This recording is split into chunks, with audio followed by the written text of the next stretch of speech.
god, both my arms are gone. If only I made a different choice. This is the only reason this bomb has gone off. Oh god, is that another one?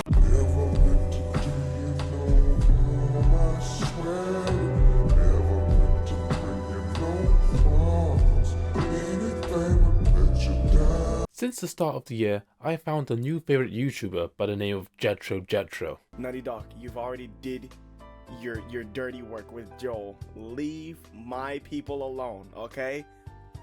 You leave my Tommy! Oh! So genuine, really funny, just a joy to watch. When he started playing the decision-based adventure game Detroit Become Human, I was really looking forward to it. It reminded me of when I was younger watching YouTubers, and seeing how different Let's Players manoeuvred a pretty innovative and expansive game within its genre, with its choices and branching plot beats. What have I done? And not at all to do with its story and allegories. I've had concussions that are more subtle. But there was one part of his playthrough that made me feel the type of way. In his playthrough, Kara and Alice tried to make it to Canada via boat, because sneakily stealing a bus ticket is wrong. If you're going to break the law, you gotta let people know. So with that, it was time to smuggle. And it was gonna be... dicey. That's a weird way to spell dicey. Unfortunately, little definitely a human child Alice did not make the crossing. But Jet was not having that. He fully changed the decision to steal the ticket, and therefore went down the coach station route to try and get into Canada, and succeeded. Also, Luther is here. He died before. It wasn't important. When it comes down to fully altering a story beat just for the sake of, I don't like the consequences of my actions, doesn't that go against what these games want you to do? Making hard, morally ambiguous decisions that can change the story's outcome and character relationships have become more and more of the norm in gaming. And playing with a pro-choice mindset is what developers counted on. But on the other hand, some players aren't as hard set in that way. They want to have an outcome that works for them, even if that goes against the intended nature of the game. This leads to playthroughs that is lacking in first experiences, and players that are pro-luck.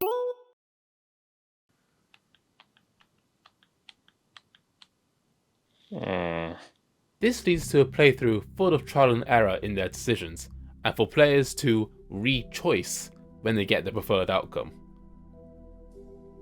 It's not my proudest punchline, but it's the safest punchline.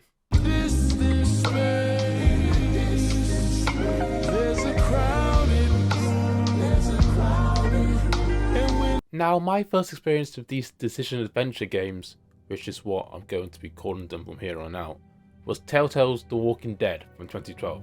It had the gaming community in the palm of its hands with its strong characters, a tight narrative, and above all else, player agency. Build or destroy relationships, pick an approach to a tense situation, a smidge of murder perhaps? The possibilities are endless. I don't know what this says. The first decision that feels like it has some genuine and immediate stakes to the plot of the first season is deciding if you should save Doug or KADEY. You've had time to get to know them, quirks and all, in the first episode. But now you can only save one. Time slows down, the music dissipates, and you, as the main character Lee, are left to just pick one, with only the smallest window of time to choose. Oh, you can pause it. That's pretty cool. With the one you pick, that character continues to build relationships with you and others.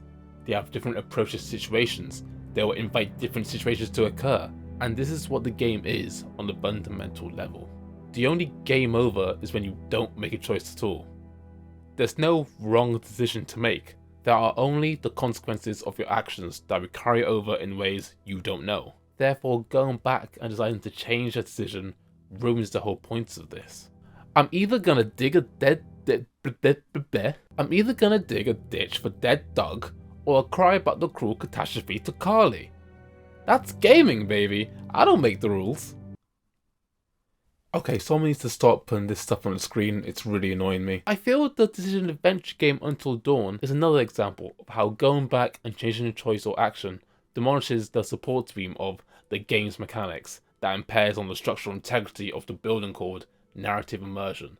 Does that make any sense? I thought it was smart when I wrote it down. Until Dawn does have the same playstyle as The Walking Dead in terms of choosing dialogue that build up or break down relationships and that leads to different outcomes in the story. Some are pretty inconsequential, such as how naked Jess gets with Mike, and some have bigger, emotional, and even horrific consequences. So you gotta be careful not to lose your head about it. I said to be careful! The game has a bunch of collectibles acting as clues for the various mysteries that revolve around the plot. Now, almost all of these are inconsequential to the changes in your story. All of them, but one. By finding the scrawled notebook and therefore piecing together the fate of Hannah, one of the two people who died the year prior, you can tell her older brother Josh that she has turned into a monster that's been tormenting the group. You can get every other clue, but missing this one, not letting Josh know what happened to his sister, it's upsetting to not get that closure, sure, but it's not to lose your head about.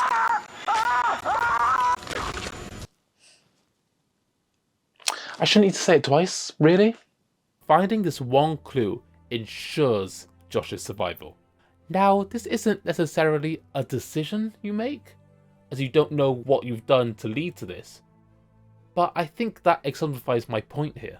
The only way you know that you've missed something at this moment in the game is to go outside of the game itself. Until Dawn pushes down your throat the butterfly effect, where one seemingly random choice affects something else, and so forth. It is the nature of the game. So replaying the scene and finding out how to beat it goes against its MO. It simply isn't what the game is about. But hey, I'm not gonna lose my head. Alright, fine. Do what you want, I don't even care anymore. Now, moving away from decision adventures, there are games that still have that similar mechanic of choices you make affecting the story and the gameplay. And for this, I want to specifically talk about Red Dead. Instead of these being such an overt and primary piece of gameplay, the choices are subtle and more ingrained in the overall culture of the game. It still has a range of ramifications for how others, the NPCs, treat you, as to how you, as Arthur, see yourself and struggle with your ego. The honor system in the game increases or decreases based on the actions you make, helping strangers out in the world and improving conditions of your camp will raise that honor, while shooting people in the face. Well, it won't.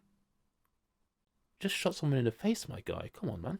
As you progress in the game with Arthur, and as Arthur progresses, your honor begins to have a bigger effect on Arthur's psyche, as well as some of the big story moments. You have more of a chance to alter where you lie on the system in chapter 6, but this isn't the same as replaying a section of gameplay.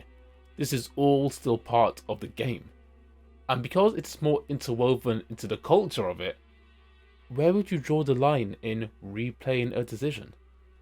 Is it when you accidentally press the wrong button to antagonize people, or when you decide to help or not help Sadie get revenge?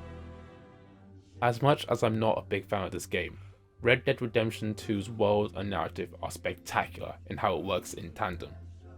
So remaking these choices are actually part of the game. Why would you want to externally change that instead? Most of my arguments come down to the fact that exiting the game world interrupts the Ludo narrative, the convergence of gameplay and narrative, and thus making this immersive experience of playing as a character and navigating the world and making tough choices kind of fall apart. Now, you may be able to rectify and change these decisions in the game, but that is my entire point. You're doing that inside the game world and game mechanics.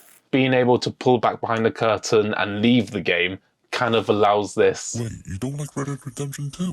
Okay, look, I get that the story is fantastic and the world is amazingly built and Arthur Morgan is an incredible protagonist and what an arc he goes through. But the game is not fun to play. Like, at a fundamental level, everything takes too long to do, everything's too slow to do, and the things you do, which are just trite action shooters, third-person shooters, it's just really boring to play. Like, if you love that stuff, great, fantastic, I'm not gonna tell you you're wrong, but for me personally, I don't enjoy it. And that's okay too, right? No, I think we kill him. Come on, guys. Oh, okay, it's not okay. I think we should go to the next section now, please. I think we should go to the next section. I think we should go to the next. When I close my eyes, I still notice you.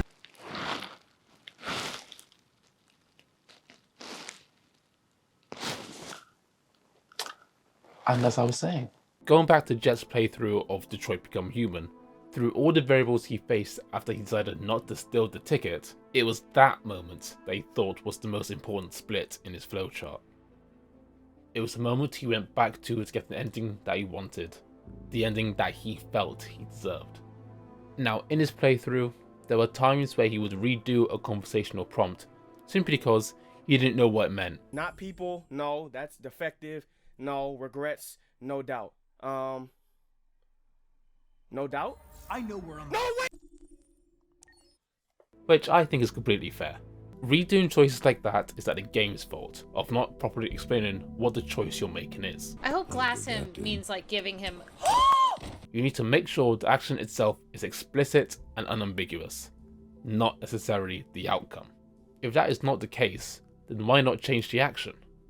Another reason that I'm guilty of doing in terms of rechoicing is that it just adds to replayability of that game. Moving away from decision adventures again, Catherine is a great example of changing decisions to see how the plot, characters, and even gameplay can evolve. It also helps that it's one of my favourite games. Oh wait, what? This is Catherine Full Body. I need the Listen, that is definitely a game as well. This is one of the games of all time. If you know anything about Catherine, you know the game has a bunch of different endings based on who you end up with. And with Full Body, the port/expansion of the original, it increases the amount of endings by adding a new person to romance. In both the original and in Full Body, you can create a copy of your save file before the final stages and get up to 3 different endings depending on your different choices. If you're an achievement hunter, this is great for guessing those. Or even if you just want to see how a story can end if things were done differently. And the replayability doesn't stop there. Copying a save file or even starting a new game and choosing different options leads to the player getting a full scope of the game. There's a whole new final stage in Full Body if you end up going down the right route. And those NPCs that come to the bar and that you also see in sheep form on landings, I didn't know this until years after playing the original. But you can save them. Like, you talk to them, say the right things, build a relationship with these patrons, and they won't die in their sleep. So I did that a few times too, trying to fix their problems, help them out when they needed, make sure they don't. Playing with this mindset of having one save, one chance to do things, is inherently limiting. You can break that rule that the game, or even yourself, has made. Because look how much there is to do when you do break that rule. Catherine is such an expansive game. Don't play Full Body. It's not worth it. I know this whole video has been me showing my bias towards why I think you should stick with decisions in games, while also making the effort to see it from the other side. But I'm big enough to admit that sometimes the choices that seem monumental to the progression of the story, they just don't matter. Resident Evil 7 has the big story moment of when you have to pick between saving your wife Mia, the whole reason why you're even here, and the less infected but still infected daughter of the Baker family, Zoe. You can pick either. The choice is literally in your hands. ooh, that's one way to give your hand in marriage. But yet, not picking your wife gets you the objective bad ending. You know Zoe, the girl you just saved in this instance? Yeah, she dies anyway, like she's full on dead. Your wife lasts a bit longer before she full on dies too. And after the final boss, you get a few different cutscenes and lines of dialogue, but nothing really changes. And to make matters less important... Ow! Ah! Oh! Oh! Zoe is saved and cured at the end of the DLC, and the next game opens with Ethan and Mia having a child years later. Why give the player the option if it doesn't change the story in a meaningful way, and then retroactively make one decisions against the canon? If I decide to kill my wife should be dead. I'm not saying that she has to be completely riddled with bullets.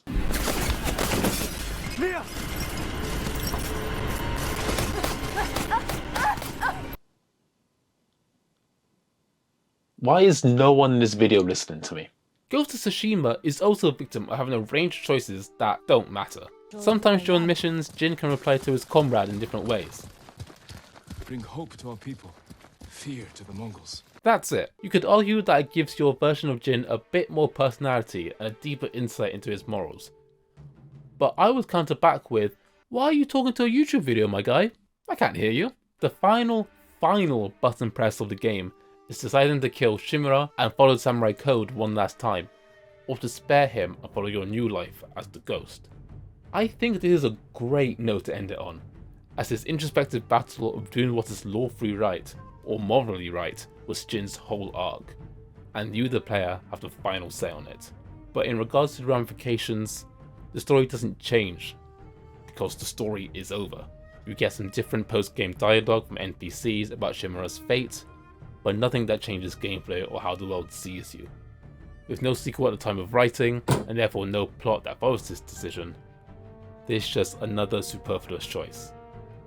So you can just pick what you want. I think the comeback of Decision Adventures that happened in the early 2010s gave way for other developers to create more malleable worlds and stories, giving a player a more immersive and interactive experience with the choices they can make. This evolution in game design is something that really excites me and can lead to so much variety. But for other players, it may seem as an unfavourable attribute. There's no right or wrong path to take, and maybe these paths don't really change that much, and if they do they change that path for the better, for your enjoyment? I think having the ability to change a decision, meaningful one or not, is a necessary one. Because imagine a game where you can't change a decision. What am I to say? What am I to do? Now, before I start here, I want to preface by saying that I played Dragon's Dogma 2 before release, before all the controversy and the quick forgetting of the game, before the microtransactions were even implemented. And without those microtransactions, the game is really nice to play. Every choice is a hard one. Every penny needs to be spent wisely. You need to plan out travel routes very carefully.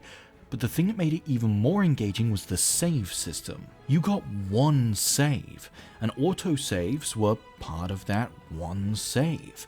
Every time you made a decision, bought something, made an enemy, killed an enemy, the game forced you to stick by it. To be fair, this could have been better telegraphed for those who ended up unhappy sticking with the default pawn or character preset they went with. I mean, they don't even let you start a new game.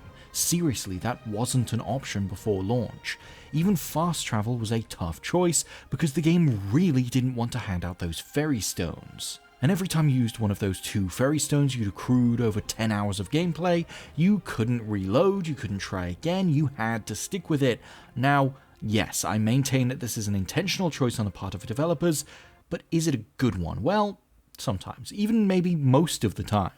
But I can't tell you that the experience wouldn't be improved by being able to just go back to before I accidentally clicked the wrong town and ended up on the other side of the map, or when I pushed my pawns off a cliff to see what would happen, only to have them die permanently forever.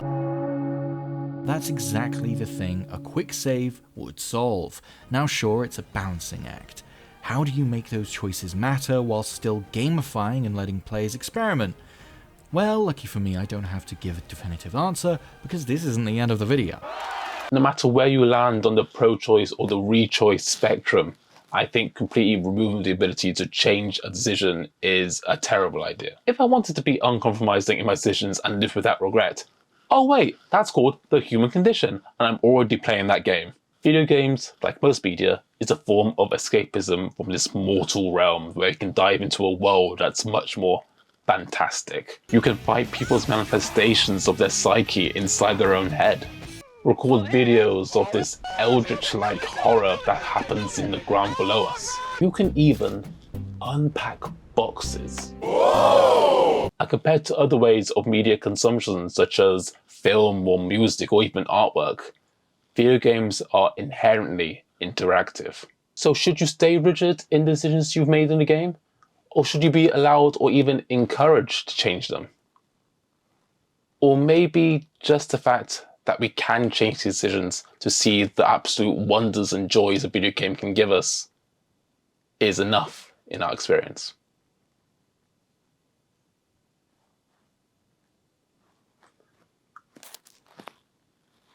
There he is again. Get him, get him, get him, Oh, get wait, him, no, get no, him, no, get wait, him, wait, get wait, him. wait. And is it too late for more time with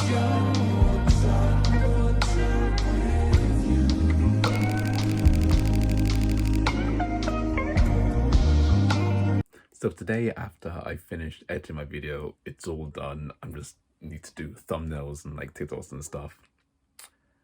And as it's exporting, I'm watching Jet play Until Dawn. He just started that while I was editing.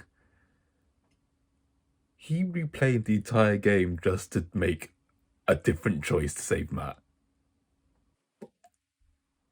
He replayed half the game to give someone a flare gun. This is exactly what I'm talking about. And you know what? Good for him. Good for him.